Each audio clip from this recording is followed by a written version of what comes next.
Amado Dios y Padre Celestial, venimos ante tu presencia una vez más, Señor, porque no somos dignos, oh Padre Celestial, de estar delante de ti, porque solamente tu gracia nos ha podido conceder esta oportunidad, y si no fuera por tu misericordia, Señor, simplemente fuéramos consumidos. Deja, Señor, que tu palabra hable. Deja que tu Espíritu, Señor, obre en cada uno de nosotros. Ayúdanos, Señor, a que podamos vivir conforme a tu palabra, conforme a como tú mandas. Y guíanos, Señor, en todo momento para obedecer tu santa y bendita palabra.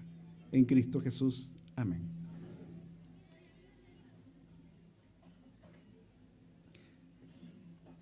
El tema que me tocó hoy habla acerca de una vida transformada por el Evangelio, que se va a relacionar mucho, en muchos aspectos, y general es el todo, cuando hablamos acerca de nuestra vida de santidad. La palabra del Señor en 1 de Pedro, capítulo 2, versículo 9, dice así: Mas vosotros sois linaje escogido, real sacerdocio, gente santa, pueblo adquirido, para que anunciéis las virtudes de aquel que os ha llamado de las tinieblas a su luz admirable. Vosotros que en el tiempo pasado erais pueblo, mas no erais pueblo, mas ahora sois pueblo de Dios, que en el tiempo pasado no habéis alcanzado misericordia, dice la palabra de nuestro Dios. Basado en este texto bíblico y también en la lectura que se dio a conocer y que todos pudimos leer, quiero de alguna manera recordar, y que para que todos recordemos lo que pasa con el Evangelio, cómo comienza, qué pasó con todo esto a lo largo ya casi más de 2000 años, ¿verdad? De la existencia de la iglesia de Jesucristo ha estado habituado a sufrimiento. El pastor lo dio a conocer en la mañana también acerca de eso, el pastor Fernando. Si podemos ver que el choque de la verdad con el error, del reino de la luz con las tinieblas y de los hijos de Dios con los del diablo, ¿qué produce? Produce inevitablemente un conflicto constantemente. Hay un conflicto. Y en esto, a raíz de todo esto, y a través de los siglos, la realidad frecuente de los creyentes ha sido de oposición. Una oposición, ha habido rechazo, destierro, desprecio, maltrato, martirio. Que el diabólico sistema mundial descarga prácticamente su furia sobre la iglesia, no debería a nosotros, y no debería en realidad sorprendernos, y a nadie, ¿verdad? Porque así es como trataron también a nuestro Señor Jesucristo. Al describir la persecución de sus seguidores, experimentando en sí nuestro Señor Jesucristo, cuando Él dice y señala esto, indiscutible verdad: el discípulo no es más que su maestro, ni el siervo más que su señor.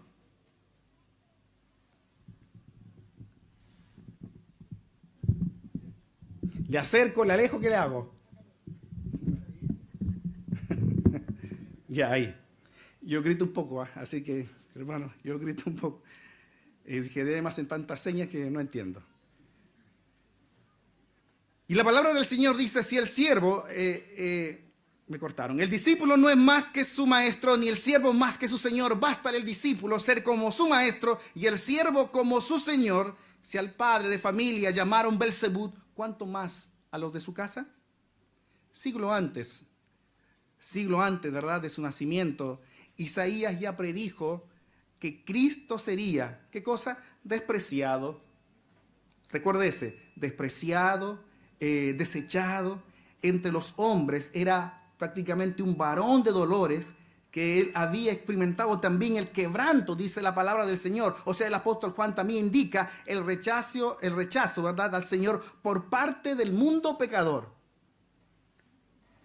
En el mundo estaba, y el mundo fue hecho por él, y el mundo no le conoció. A lo suyo vino y los suyos no lo recibieron. Jesús dijo claramente que a sus discípulos que iría a padecer y que también él iba a morir. Al no poder tocar a nuestro Señor Jesucristo después de la resurrección, ¿qué pasa? Después de no tocarle a él, los enemigos de la verdad agredieron a sus seguidores. Agredieron a los seguidores de Cristo, incomodándoles por el crecimiento fenomenal de los discípulos, de los creyentes de la iglesia, y las autoridades judías intentaron prácticamente tratar de desaparecer a esta reciente iglesia, a este reciente pueblo de creyentes que estaba creciendo. Y hablando ellos al pueblo, dice el libro de Hechos, capítulo 4, 1 al 3, sobrevinieron los sacerdotes y los magistrados del templo y los saduceos, resentidos de que enseñaba al pueblo y anunciase a Jesús la resurrección de los muertos, y le echaron la mano y los pusieron a la cárcel hasta el día siguiente, porque ya era tarde.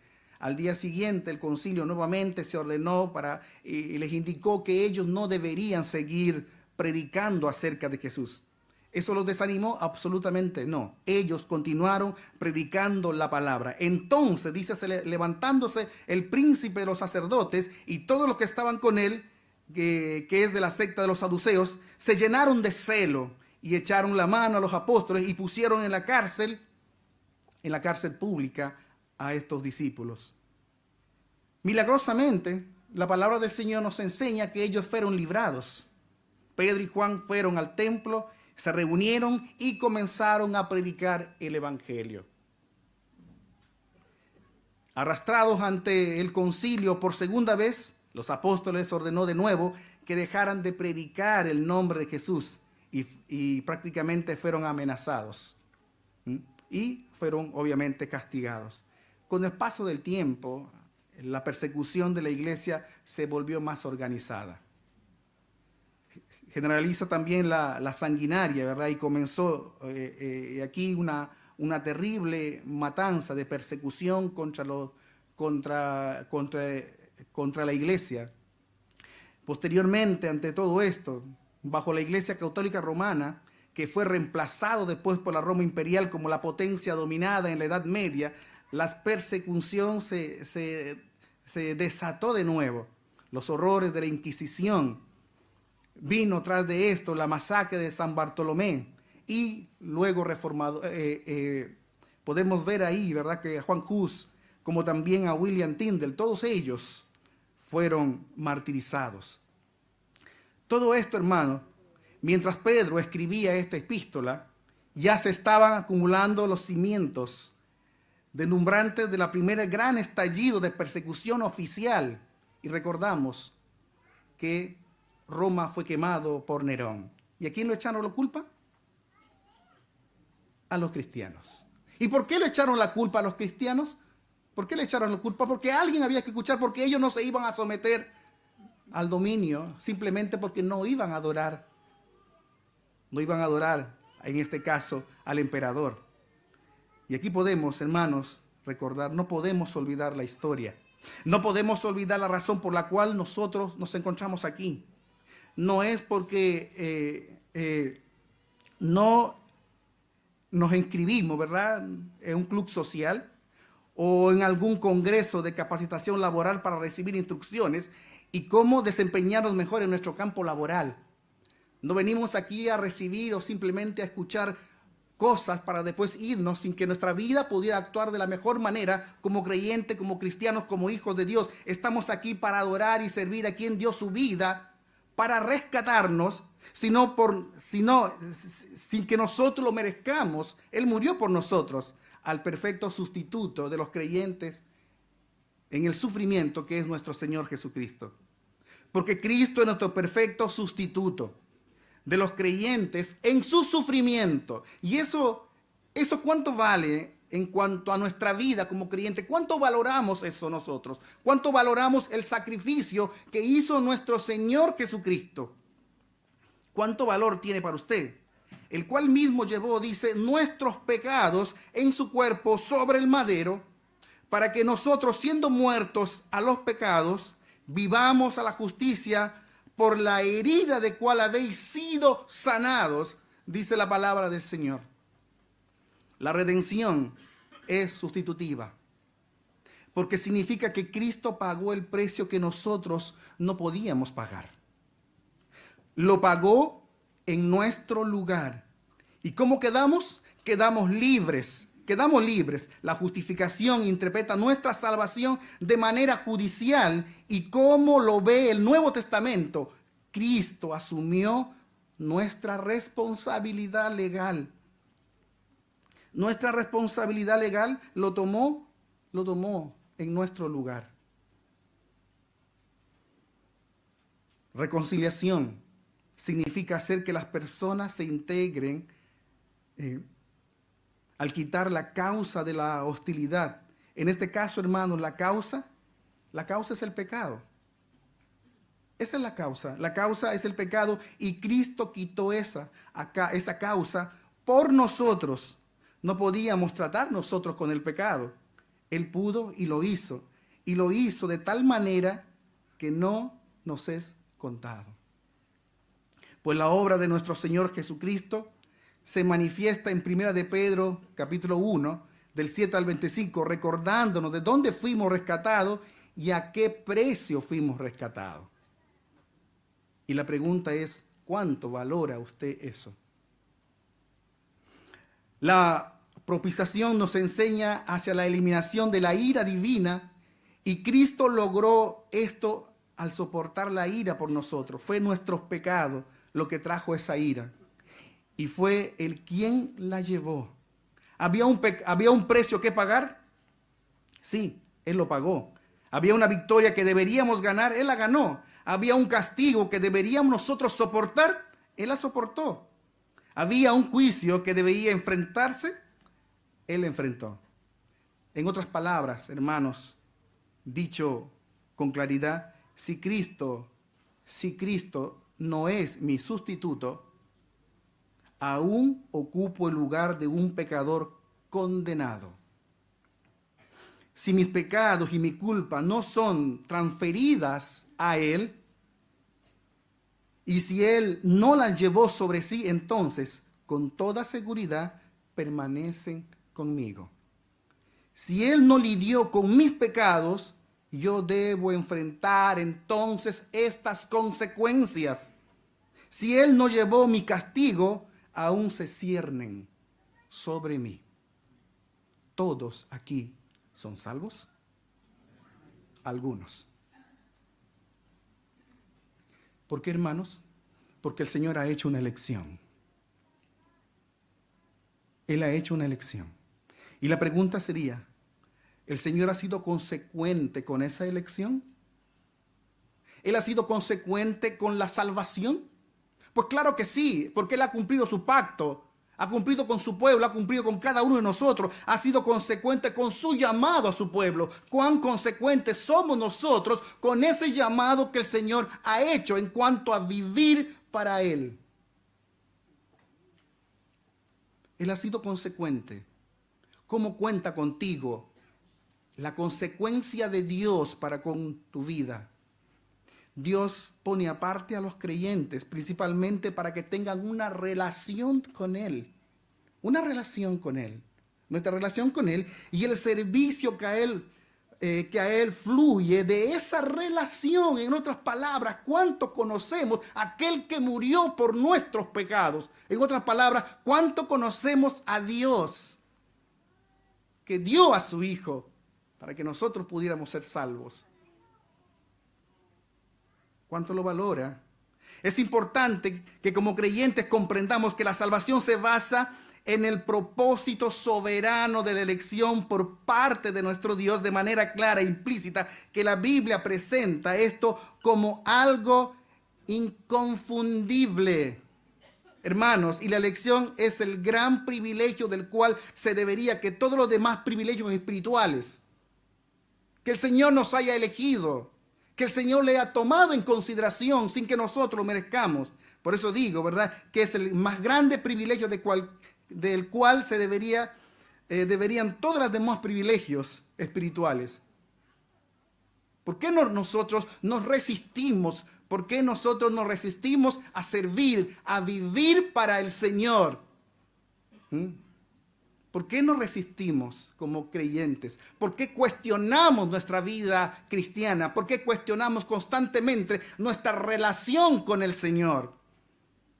El Señor nos llamó a vivir vidas santas, vidas santificadas, porque la palabra del Señor dice en Efesios 1, versículo 4, según nos escogió Él antes desde la fundación del mundo para que fuésemos santos, sin mancha delante de Él en amor.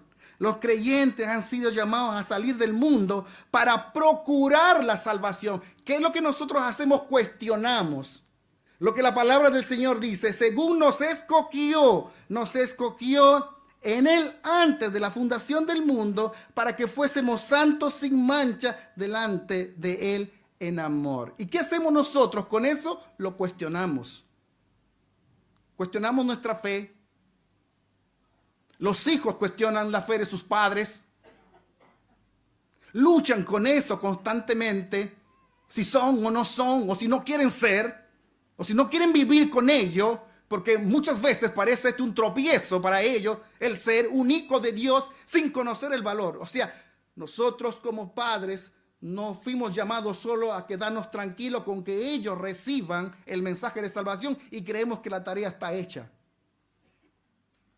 Necesita más herramientas. Los creyentes han sido llamados a salir del mundo para vivir constantemente la santidad. Primera de Pedro 1:16 dice, porque escrito está, sed santos porque yo soy santo. Entonces, estamos llamados a estar separados del mundo. Tenemos que ser, hermanos, tenemos que ser intransigentes en cuanto a esto. Esto no es legalismo. Esto es amor a Dios. El Espíritu nos ha instruido a guardarnos, como la Biblia lo dice, no es legalismo. La Biblia nos dice que tenemos que guardarnos sin mancha en el mundo, del mundo. Estar sin mancha. Santiago 1:27 dice eso. No lo digo yo, no lo dice el pastor, no lo dice el anciano, lo dice la palabra del Señor. Y eso debe quedar claro. Lo que la Biblia dice, el Señor desea una iglesia que no tenga, dice, mancha, ni arruga, ni cosa semejante, sino que fuera sana, sin arruga. Efesios 5:27. Anótalo, joven. Y segundo los Corintios 11:2, Pablo expresa su deseo de presentar a la iglesia como una virgen pura a Cristo. Dios nos ha llamado a la santidad y a la virtud de ser como ¿quién? Como Cristo. No a la imagen del mundo, sino a la imagen de nuestro Señor Jesucristo. Los creyentes tienen que manifestar, ¿qué cosa? La santidad de nuestro Padre Celestial. Pero ¿cómo van a manifestar la santidad del Padre Celestial si no lo conocen? La santidad de nuestro Padre Celestial, la de nuestro Salvador y la del Espíritu que mora dentro de cada uno de nosotros. Según a los Corintios, dice, versículo 6, versículo 17, por la cual salid en medio de ellos y apartaos, dice el Señor, y no toquéis lo inmundo, y yo os recibiré. No tenemos que practicar las obras de la carne. Nos advierte que no amemos el sistema del mundo que se opone totalmente a Dios. Vimos la parte histórica y vimos, ¿verdad?, cómo la iglesia trataba y luchaba constantemente de vivir una vida separada para agradar y servir al Señor. Hemos sido llamados a vivir vidas santas. ¿Alguien puede cuestionar eso? ¿Alguien puede discutir con eso? Si alguien quiere discutir con eso, que lo discuta con el Señor. Que lo discuta con sus rodillas. Si quiere vivir como el mundo o quiere vivir para el Señor, ¿con quién tiene que discutirlo? Por tanto, como iglesia debemos recalcar la importancia de la humildad, de la confesión de pecados, de la disciplina de la iglesia y de la adoración para que podamos vivir en temor, reverencial a nuestro Dios. Cuánta reverencia tenemos ante el Señor. Joven, hermano, hermana, cuánta reverencia tenemos ante el Señor. Cuando nos paramos aquí, cuando tocamos el instrumento, cuando tenemos que vivir en la casa, en el trabajo, cuánta reverencia tenemos al Señor. No tenemos que ser reverentes solo cuando venimos a la iglesia, porque la santidad no se mide de esa manera. Se mide todos los días, aún en lo íntimo. Primera Tesalonicenses capítulo 5, 23 y 24 dice, Pablo nos llama a vivir vidas santas con estas palabras. Y el Dios de paz os santifique en todo, para que vuestro espíritu y alma y cuerpo sean guardados enteros sin reprensión para la venida de nuestro Señor Jesucristo. Fiel es el que os ha llamado, el cual también lo hará. Y damos gracias por eso. Entonces, hermanos, en nuestra búsqueda de la santidad debemos primero reconocer, ¿qué cosa? La santidad de Dios. Dios es 3 veces santo. Y también la santidad de nuestro Señor Jesucristo para tenerle temor. Y cuando hablo acerca de temor, encontramos, ¿verdad?, en los relatos de los evangelios, a las personas que a menudo tenían temor a Jesús cuando su gloria se manifestaba frente a ellos.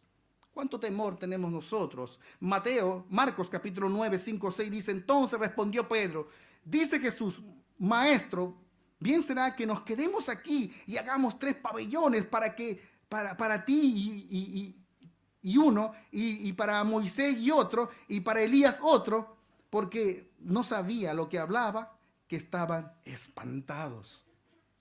Lucas 5:8 dice, la cual viendo Simón Pedro se derribó de rodillas a Jesús diciéndote, apártate de mí, Señor, porque soy hombre pecador. Sentimos temor de Dios, sentimos temor de nuestro Señor Jesucristo. ¿Cuánto realmente nosotros tenemos ese temor al Señor? Somos especialmente llamados conforme al propósito de Dios, y parte de ese propósito de Dios es que nosotros seamos santos.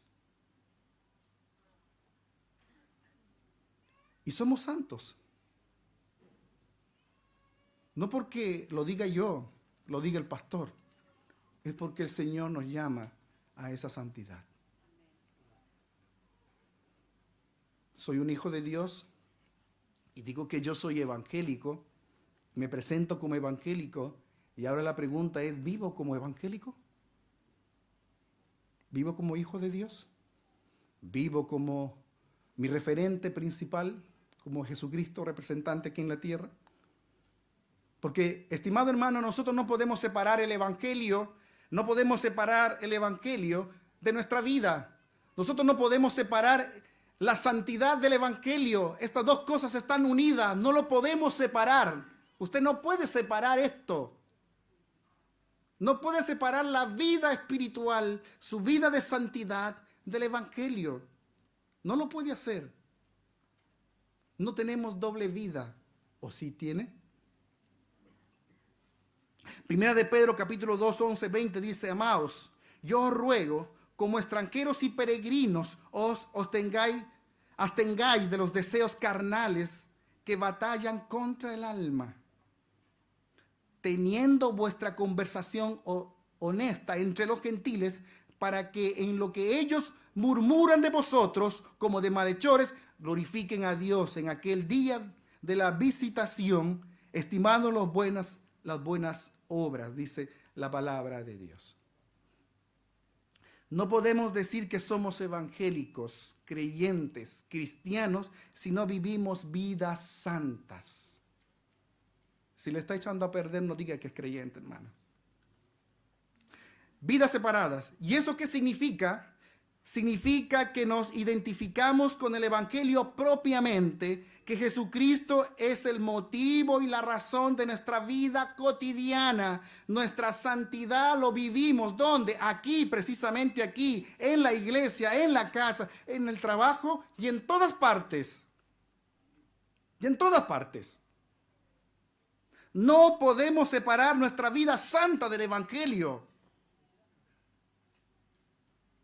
Porque no es algo teórico, tampoco es algo intelectual, es vida práctica.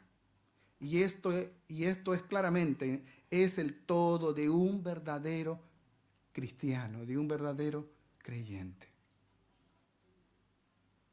Y usted estará diciendo, entonces, ¿qué queda para mí, verdad? Estas son las exigencias de Dios. Pues Dios lo ha escogido y usted es capaz. Porque Dios nos ha dado las herramientas. ¿Necesitamos algo más? ¿Necesitamos algo más? Teniendo vuestra conversación honesta entre los gentiles, para que en lo que ellos murmuran de vosotros, como de malhechores, dice, glorifiquen a Dios en el día de la visitación, estimándonos las buenas obras. Eso es lo que dice la palabra del Señor, para que puedan glorificar de lo que realmente, no para que nosotros nos actemos, sino para que glorifiquen a Dios. Levanten la mano los que evangelizan en Lollapalooza. En Lollapalooza. Yo sé que los más adultos no saben qué significa eso, en los conciertos, en los festivales. Cuando me saco la selfie de la foto en el festival, tanto, aquí estoy evangelizando. Cuando yo leo esas cosas, hermano, me da tanta vergüenza.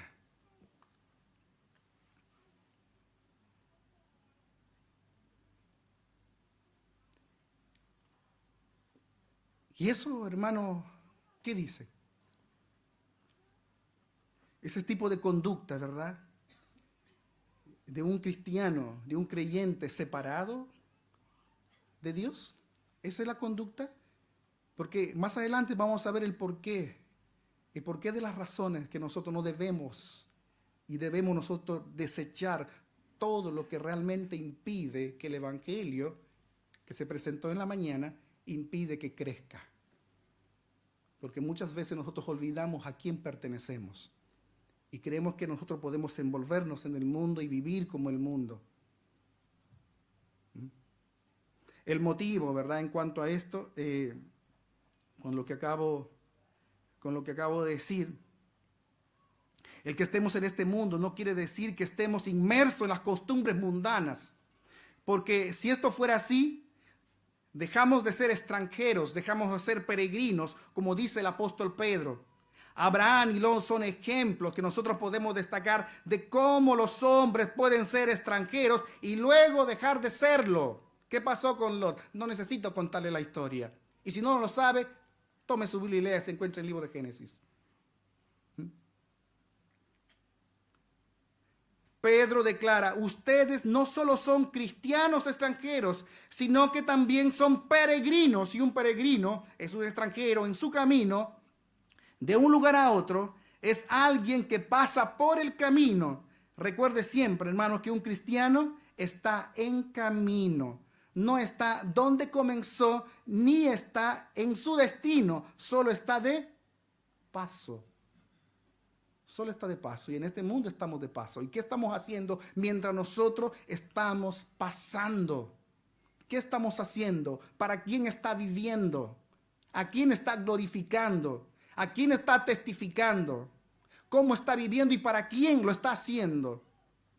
Hay un himno famoso, no porque lo canto yo, que se llama Guíame tú, oh gran Jehová. Seguramente lo escuchó, se encuentra en Spotify y también en YouTube. Lo puede ver, lo puede buscar por mi nombre, pero no se vaya a confundir.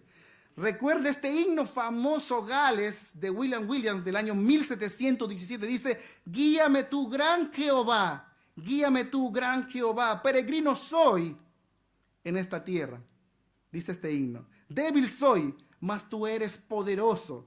Sosténme con tu vigorosa mano, pan del cielo, susténtame hasta que ya más no quiera. Dice este precioso himno. Nuestra vida santa es el testimonio del Evangelio. ¿Usted lo cree así? Nuestra vida santa es el testimonio del Evangelio y por eso debemos llevar una vida consagrada, jóvenes, señoritas, Hermanos, todos los creyentes no solo estamos llamados a representar colectivamente a Cristo en la tierra, sino también a ser representantes individualmente y esforzarnos cada creyente a ser semejante a Cristo. La meta de todo cristiano es la de ser como Cristo. Esa es la clave para la unidad de la iglesia. La palabra del Señor dice en Juan 15:35, porque ejemplo os he dado, para que como yo os he hecho, vosotros también hagáis. Entonces el Señor nos da como ejemplo nuestro testimonio, hermano. Nuestro testimonio en el Evangelio es doble. Tiene una alta responsabilidad. Nuestro testimonio en el Evangelio es doble. Pero sin antes, le quería hacer mencionar un vehículo que pasó de repente en carretera, muy soplado, y la patrulla atrás de ella.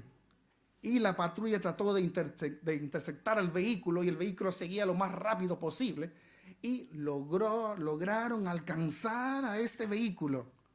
Y una mujer sale del vehículo tan enojada y le dice al policía que le diera rápido la papeleta porque iba a llegar muy tarde a la escuela dominical. Nuestro testimonio en el Evangelio es doble, hermanos. La primera forma de extender el Evangelio es viviendo de manera ejemplar. ¿Cómo estamos en eso? Así alumbre vuestra luz delante de los hombres para que vean vuestras obras buenas y glorifiquen a vuestro Padre que está en los cielos, dice Mateo 5:16. Y el apóstol Pablo a los tesalonicenses le dice lo siguiente: y vosotros fuisteis hechos imitadores de nosotros y del Señor, recibiendo la palabra con mucha tribulación, con gozo del Espíritu Santo, en tal manera que habéis sido ejemplo a todos los que han creído en Macedonia y en Acaya, porque de vosotros ha sido divulgada la palabra del Señor, no solo en Macedonia y en Acaya, más aún en todo lugar. Vuestra fe en Dios se ha extendido, de modo que no tenemos necesidad de hablar nada, dice el apóstol Pablo. Hermanos, ¿no les gustaría escuchar a la gente decir: quisiera vivir como esos evangélicos? ¿Cómo viven esos cristianos? ¿Cómo aman a Dios y sirven a Cristo? Quiero ser como ellos.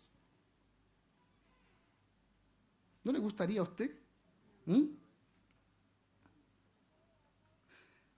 Y en esto, hermanos, no son los programas ni tampoco las actividades los que dan a una iglesia un testimonio creíble. No es eso, sino la semejanza de cada miembro a ser como Cristo. Esa es la semejanza de cada miembro como Cristo. Que cada uno seamos semejante a Cristo. No cristianitos, sino de Cristos, de nuestro Señor Jesucristo.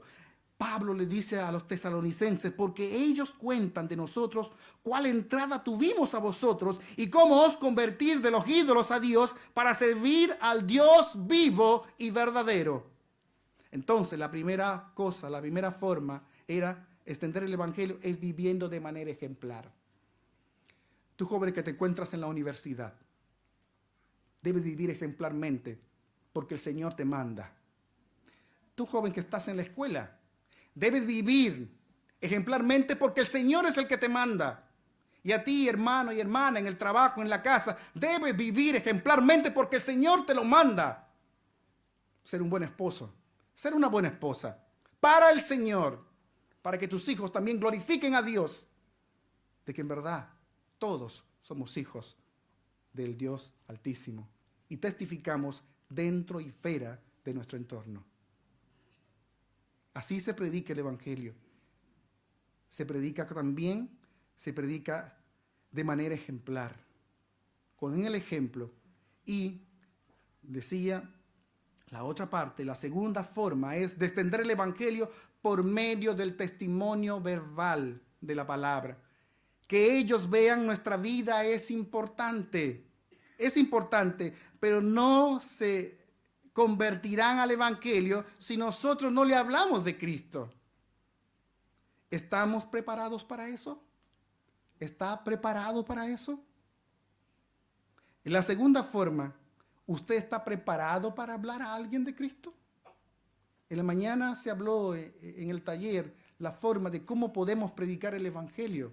Y habían muchas opciones de cómo hacerlo. ¿Estás haciendo uso de cada uno de ellos correctamente para la predicación del Evangelio? ¿Estamos nosotros haciéndolo personalmente, predicando el Evangelio? Porque de vosotros, dice la palabra a los Corintios, en Tesalonicenses sigue diciendo, porque de vosotros ha sido divulgada la palabra del Señor en todo lugar. La iglesia de Tesalónica no solamente lo hacía con la vida ejemplar, sino también lo hacía con lo verbal. Salían y comunicaban a sus vecinos, amigos y familiares acerca de Cristo. El testimonio cristiano nunca, hermanos, debería ser independiente de la palabra de Dios. No puede separarlo. Debería ser solo un eco de la verdad de Dios. Un eco de la verdad de Dios. Un eco repite lo que fue dicho originalmente. Y en esto Dios ha puesto entonces, hermanos, Dios ha puesto su voz en ti. Dios ha puesto su voz en ti. Hermano, joven, señorita, su Santo Espíritu, Él no quiere que origine sus propias palabras, sino que sea un eco de su verdad. Eso es lo que quiere el Señor, que nosotros seamos solamente aquella voz que lleva la verdad del Evangelio y comunique a todos aquellos que debe oír. Para terminar, las demandas y las exigencias de Dios para la vida del creyente es una vida de santidad y de justicia, no porque nosotros, hermanos, seamos los mejores del mundo, no, sino por los méritos de nuestro Señor Jesucristo. Es aquí, hermanos, aquí precisamente donde nos encontramos. Y es ahora, mis hermanos, para que nosotros tomemos muy en serio nuestra responsabilidad como creyente, nuestra vida cristiana, que lo tomemos con mucha responsabilidad.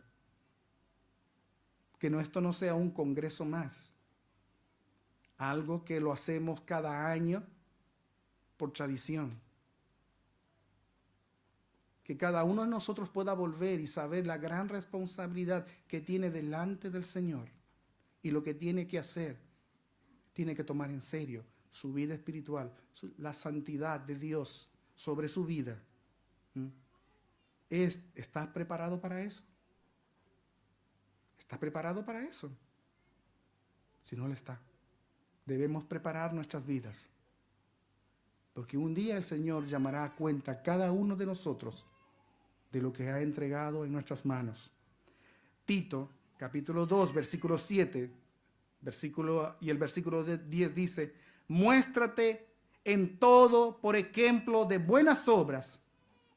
Y le dice, en doctrina, haciendo ver integridad, gravedad, no defraudando, antes mostrando toda buena lealtad, para que adornen en toda la doctrina de nuestro Salvador Dios.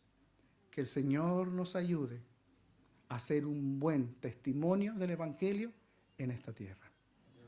Amado Dios y Padre Celestial, te damos las gracias, Señor, por la oportunidad que tú nos das de poder estar aquí. No somos nosotros, Señor, sino eres tú el que obras en nuestras vidas. Señor amado, permite que como instrumentos, de tal manera, oh Dios de los cielos, podamos entregar ese mensaje y vivir sobre todo, Señor, de tal manera, oh Padre Celestial, que podamos honrar tu nombre, no solamente, Señor, con nuestras bocas, sino también con nuestras vidas pueda transmitir el Evangelio y vivir la santidad, Señor, en lo que tú exiges a tu pueblo. Porque sin ellos, Señor, no podremos verte. Padre Celestial, en tus manos, Señor, Entregamos nuestras vidas para que sea usada conforme a tu voluntad. En el amor de Cristo Jesús. Amén.